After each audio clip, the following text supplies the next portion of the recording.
Kalau produk itu bukan produk kita, berarti kita statusnya adalah retailer, penjual, distribusi. Ini yang kita lakukan adalah cuma jualan. Kita hanya satu dari lingkaran itu semua. Kita cuma ada di bagian channel distribusinya, sistem penjualannya aja. Berarti sama dengan distribusi dan Sama distribusi. Tinggal kan kita pegang lingkupnya seperti apa kan gitu. Produsen bikin, jual ke satu kota satu orang atau ke satu kota bisa ratusan orang. Nah, gitu kan. Bikin batik itu bisa aja ada yang sistemnya kan agen tunggal. Satu kota satu distributor. Berarti tinggal kita menguasai gitu kan. Ada yang sistemnya pakai reseller, pakai satu distributor nanti punya ratusan reseller lagi. Tinggal skemanya aja. Kalau kita mau membangun yang itu, kurang lebih nanti konsepnya seperti minimarket. Jadi yang di branding itu bukan barangnya, tapi tokonya. Ya kan? Kurang lebih sama minimarket. Minimarket itu ada yang khusus jual susu misalnya. Ada yang fokus jual buah. Kalau di Jakarta tuh ada toko spesialis buah.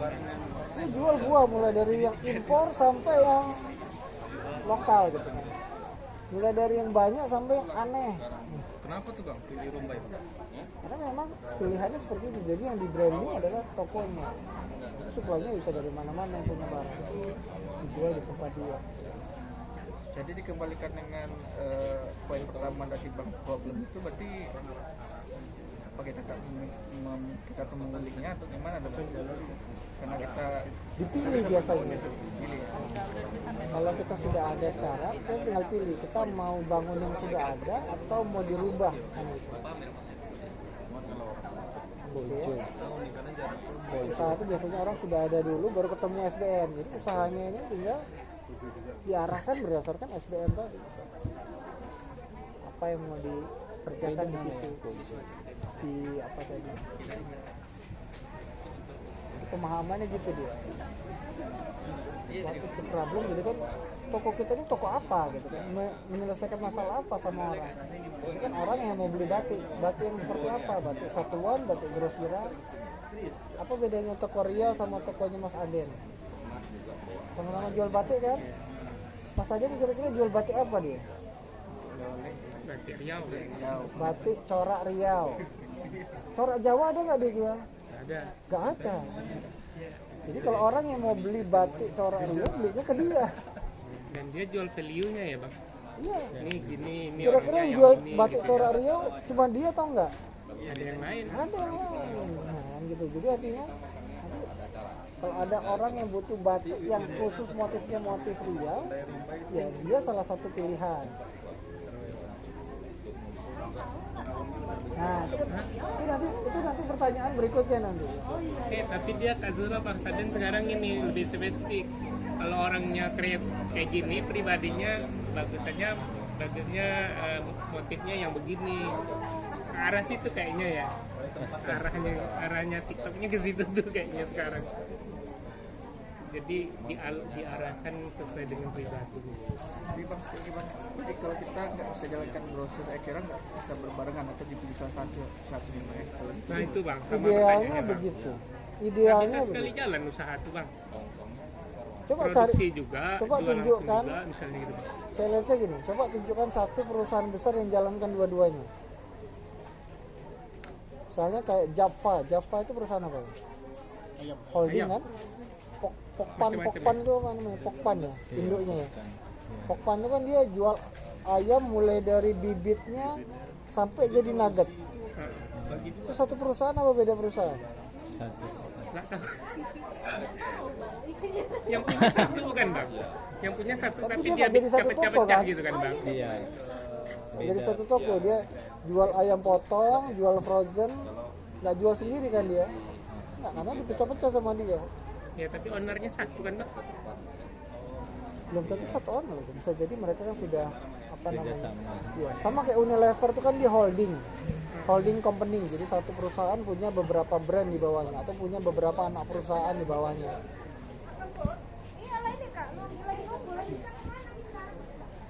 Jadi harus pilih salah satu dulu Bang ya. Idealnya gitu. Kita evaluasi. Orang pun dengan jelas evaluasi dulu. kalau ke kita itu mau ngapain Kan gitu. sambil evaluasi nanti nggak fokus, nggak khusyuk. Terus istirahat Yang paling aman sebenarnya Di tengah jalan. jangan merubah yang ada, Di sini ya. buat yang baru. Kalau merubah yang ada kan itu resikonya besar kan. Ini udah jalan, sudah menghasilkan, kalau kita utak-atik gitu kan. Mulai pelan-pelan dibangun sesuatu yang baru supaya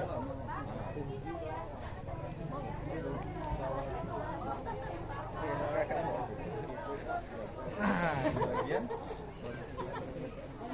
Napasnya panjang. Zura bisnisnya bang, mulai dari apa aku beli dulu. Masih pakai Mika Brownie. Masih ada fotonya sama aku. Iya. Customerku dulu ya. Sekarang udah besar. jadi ada Mas Jaya namanya, Jaya Setiabudi. Kalau menurut beliau ada 5 tangga bisnis. Jadi ada namanya starting. Begitu starting itu selling apa profiting ya? Starting, selling mungkin ya. Starting, selling, baru profiting.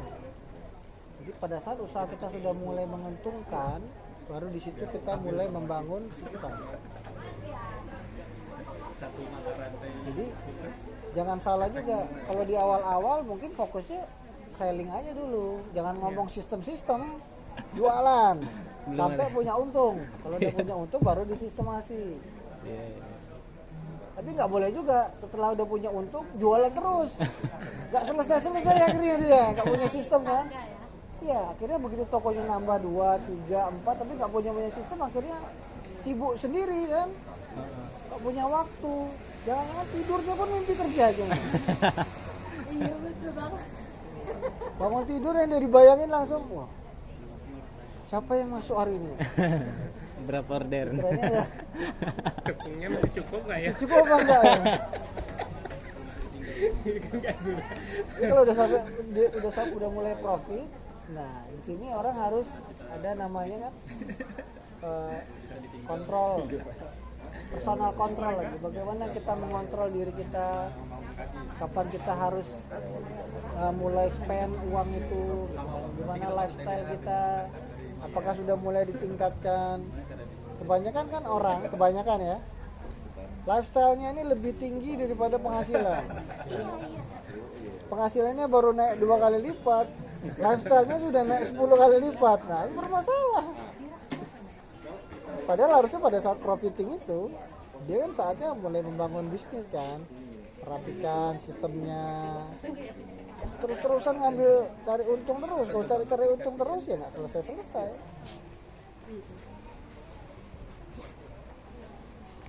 Siap-siap mulu dari berapa bulan yang lalu.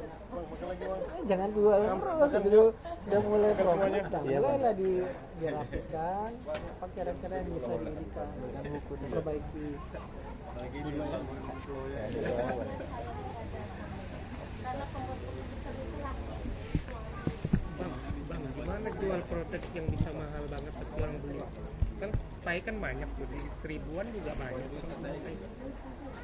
Gimana kita menjual? Gimana kita memilihkan? Ada orang yang bilang harga murah, yang penting putarannya kenceng gitu kan. Itu menurut abang mana yang lebih baik? Itu masalah pilihan. Pilihan aja ya. Pilihan. Secara umum konsekuensinya begitu. Kalau barang kita murah, kita bisa menjual ke lebih banyak. Karena memang segmen yang murah itu lebih besar. Sama kayak kita jualan beras yang paling gampang deh. Kira-kira beras itu kalau yang jualan harga 10.000 dengan harga 50.000 sekilo, kira-kira mana yang lebih banyak beli? 10.000. Karena di Indonesia berdasarkan data, ya kan, yang menengah ke bawah lebih besar dibandingkan orang yang menengah ke atas. Konsekuensi, nggak mungkin ya. Kayak misalnya tas yang murah-murah gini nih, dibandingkan tas yang mahal-mahal yang branded seperti Hermes, terus LV gitu ya. Kan nggak mungkin LV jualannya seperti Eiger jualan misalnya, satu jenis itu bisa 2000 piece gitu. Ini kalau LV itu jualannya ada yang satu model cuman 3, cuman 5. Tapi akhirnya untungnya sama ya. Itu pilihan kan, konsekuensinya begitu. Biasanya kalau pasar itu harganya murah, biasanya karena konsumennya besar. Nah, nanti ada di pertanyaan keberapa tuh ya? How big is the market? Pertanyaan keempat. Tapi yang pertama kita dipahami sekarang ini adalah bagaimana teman-teman memahami bahwa usaha ini adalah menyelesaikan problem orang. Jadi yang kita jual itu bukan bilang ini rasanya enak banget, enggak bilang penghilang dahaga di saat panas. Iklannya begitu. Kalau kita jualannya cuma di Panam ya bilang aja penghilang dahaga orang Panam. Iya. Depot Kan ya, orang depot. Pekanbaru, kalau orang Pekanbaru ke rumah Jauh. nggak mau beli produk kita kan. Iya. Kecuali punya kita tokonya ada di rumah. Seperti kemarin contoh Suldin pada saat dia bikin itu kan, dia bikin promo churrosnya dia. Kan bukan untuk seluruh Pekanbaru akhirnya, untuk Delima aja. Hanya untuk Delima aja. Jadi supaya konsumen yang ada di sekitar Delima itu tahu dengan churros. Begitu juga harusnya.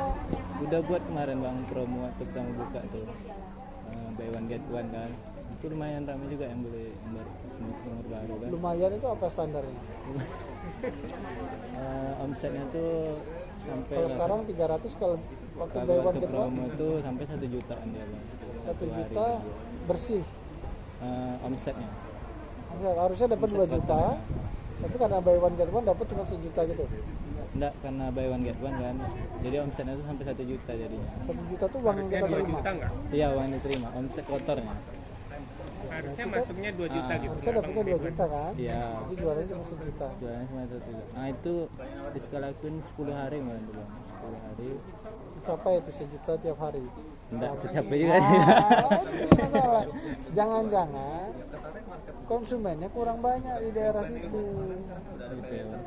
Kalau kita ngambilnya di jalan yang lebih kecil itu, atau nggak cocok, mereka cuma punya duit 10.000, kita jualnya 15.000. Tengok pasar marketnya di situ ya bang. Iya, kan Ekonomi kita marketnya jualannya ya. di mana? Misalnya kalau kita jualannya di satu jalan tertentu, tentu Lihat sekitaran ekonominya gimana gitu ya. iya. Tapi dia di situ kan jualan boba bang. Ada yang murah kan bang, ada yang mahal juga. Sekabut tuh tangganya tuh ada yang 15.000, ada yang 10, ada yang 5.000. Kalau 5.000 ini dia targetnya tuh yang kelas menengah ke bawah lah bang. Itu udah mulai kemarin, udah mulai. Ini juga kadang-kadang salah ya, salah paham. Kira-kira gini, kalau mobil Mercy itu jual, ada yang mobil harga 100 juta, ada harga yang 200 juta, ada harga yang 1 miliar. Kira-kira yang 1 miliarnya laku nggak dijual? Enggak. Kenapa? Ada yang murah tuh versi juga. Orang Ada bilang kalanya, kadang-kadang kita nggak bisa campur semua jadi satu. Jadi orang nggak ngerti, ini sebenarnya brand-brand mahal. Hermes tiba-tiba keluarin harga yang tas yang harganya 50.000. Jadi turun kelas tuh, yang harganya ratusan juta tuh jadi murahan Berarti jadinya kan. jualnya susah yang itu lagi mana. Susah. Tapi dia tuh kan ada banyak varian itu kan, ada 54 kan. Tapi yang 5.000 itu cuma 4 varian aja dia. Nah, jadi kadang-kadang pilihan terlalu banyak ini nanti belajar terus ya. Pertanyaan-pertanyaan berikutnya nanti ada konsekuensi. Varian kita lebih banyak, secara prinsip sebenarnya lebih susah dikontrol. Iya. Item kita lebih banyak, biaya kita lebih besar.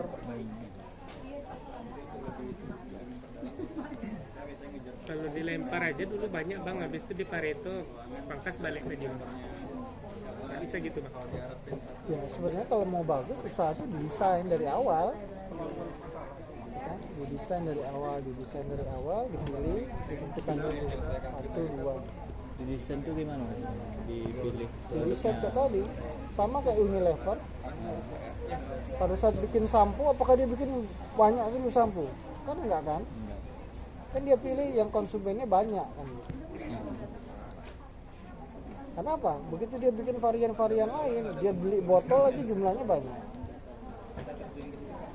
Kalau bukan Jadi varian banyak itu sebenarnya resikonya lebih besar, biayanya lebih besar. Karena kadang-kadang kita harus lebih jeli melihat hal-hal yang ada di pasaran. Misalnya kayak TS itu apa sih yang diselesaikan sama mereka gitu. Iya. Kalau aku sendiri bukan konsumennya, kenapa? Aku nggak peduli itu ada TS, ada kulum, ada apa. Tapi buat kayak anakku yang umurnya 14 tahun, 15, 16 tahun, dia peduli banget dia. Oh, ini street boba. Apa bedanya street boba sama si boba? Dia tahu ngerti tuh. Si boba tuh begini. Kalau si boba tuh begini. Kalau si futang tuh, wah si futang tuh begini. Udah ngerti. Berarti buka tempat harus lihat demografi juga ya bang. Betul. Banyak anak-anak nggak di situ usia sekian gitu ya bang, ekonominya gimana gitu ya. Nggak main buka aja lihat rame gitu ya. Kita harus jeli memilih itu, mendesain satu itu. Kalau memang mau didesain usaha itu. Nah makanya biasanya usaha itu kan accident aja, dia buka jualan rame, ya udah diterusin kan gitu. Cuman seringkali orang pada saat rame diterusin, dikembangin tapi salah, sehingga yang tadinya rame bisa turun karena salah analisa tadi kan. Oh minumannya laku, akhirnya tadi jualan boba, jualan akhirnya yang lain lebih banyak variannya, akhirnya karyawannya lebih banyak tapi profitnya malah lebih kecil kan. Kolaps akhirnya.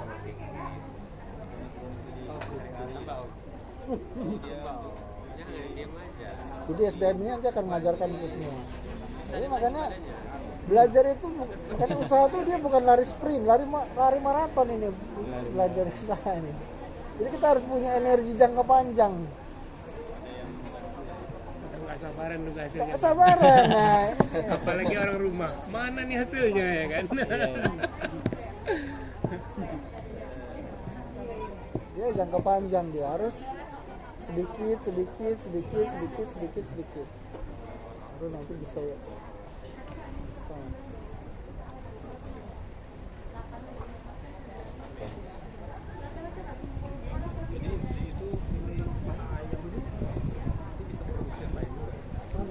Nanti katanya mau bikin forum kecil-kecil. Nah, ini forum.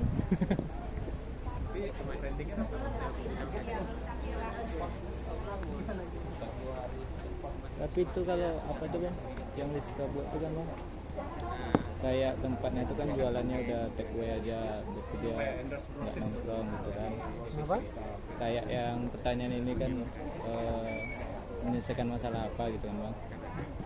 Terus kan buat minuman tuh harganya 10.000. Ini ya, aku jelaskan dulu di awal. Nah, Kalau pakai pertanyaan pertama, ada dua jenis. Usaha kita belum ada atau sudah ada. Kalau usaha kita belum ada, berarti pertanyaan ini tujuannya untuk mendesain suatu usaha. Jadi usahanya belum ada, memang desain dari awal. Kira-kira kita mau bikin usaha yang apa? Yang mau menyelesaikan masalah apa? Itu dari awal sudah didesain. Kalau usahanya belum ada. Tapi kalau usahanya sudah ada, tinggal dilihat usaha yang sudah ada ini menyelesaikan masalah apa. Kalau dia sudah rame, konsumennya sudah banyak yang beli produknya, iya. berarti sebenarnya masalahnya ada. Tinggal kita cari tahu aja masalahnya apa. Tapi kalau penjualannya masih sedikit, ya berarti jangan-jangan nggak ada orang yang punya masalah itu, atau terlalu sedikit usahanya, sehingga usaha kita nggak jalan gitu. Ada sih yang punya masalah, cuman nggak banyak, sehingga omsetnya nggak besar. Itu gimana itu? Gimana kak? Masalah itu ada, tapi nggak banyak. Ya. Cuma memang kita pengen memberikan solusi untuk yang itu. Itu bagian dari produk itu aja. Kalau dia mau memperbesar, itu pertama bisa vertikal, bisa horizontal. Vertikal itu artinya konsumennya sama, cuman kita memperbanyak jenisnya. Karena kita tadinya cuma jualan jilbab, akhirnya jualan gamis, jualan aksesoris, kayak manset, kayak kaos kaki dan segala macam. Itu secara vertikal. Secara horizontal berarti tadinya cuma punya satu cabang di satu kota, akhirnya punya banyak cabang di satu kota atau di beberapa kota. Secara horizontal berarti. Itu caranya. Atau cara yang ketiga itu bisa dengan bahasanya adalah zoom out atau memperbesar. Tadinya kalau kita misalnya jualan cuman bakso, akhirnya kita nggak cuma jualan bakso, kita jualan mie ayam, jualan pangsit, jualan nasi goreng dan lain-lain. Bisa pakai cara itu juga. Itu caranya kalau mau memperbesar. Jadi pilihan-pilihan tadi. Atau kalau memang terlalu kecil juga, ya berarti di switch. ditukar. Itu kan sama yang lain. Makanya kan usaha itu sebenarnya nggak boleh baper dia ya. Iya. Jadi nggak boleh kita bilang usaha itu ya sama kayak jangankan sekelas kita ya, sekelas Sandiaga Uno itu banyak usahanya yang mati kayak kemarin Bang Pundi itu. Bang Pundi itu usahanya dia kan. Ya sebesar itu dia masih bisa bangkrut usahanya gitu. Masih bisa nggak jalan, apalagi kita yang masih kecil-kecil. Jadi ya jangan malu-malu juga kalau seandainya memang tidak punya potensi, kita switch, kita ganti yang lain. Sebelum terlalu merugi. terlalu Bisa lama ya. gitu. Bang, Bang Sunarman jangan salah. Kategorinya Bang Sunarman mungkin turun usahanya, tapi yang lain kayak Kedai Upu malah ekspansi gede gila-gilaan. masalahnya gini bang, Kedai Upu itu kan ada bisnisnya bang, namanya ini Distributor ya. iya dia pendistribusi kami. Sekarang dia buka kan bisnis customer, harga jual mereka tuh sama bang, itu hancur kali pas di situ. Jadi pas dia buka di Panam, customerku pindah ke situ semua bang, karena dia kasih aku harga 5.000 misalnya bang, dia jual 5.000 juga bang. Oh, sama dengan Iya, itu. kita udah komplain bang, awalnya kita udah komplain, abadi bang. Memang Abadi di baru. situ tantangannya dia. Oh, jadi abadi baru itu kita komplain kan, kok lu kasih kita barang 5.000, lu jual 5.000, gimana caranya kita jual pasti 6.000 7.000 kan.